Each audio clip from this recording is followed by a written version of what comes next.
Hello everyone! In this video, I'm going to show you how to reset your Cash App PIN. First, open Cash App and tap your profile icon in the top right corner. Scroll down and select Support. In the search bar, type Reset and tap on Reset your Cash App PIN.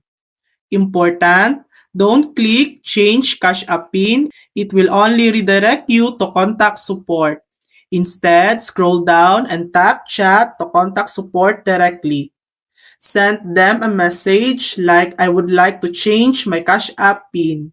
Support may ask for confirmation details like your email, and they'll guide you through the reset process. And that's it.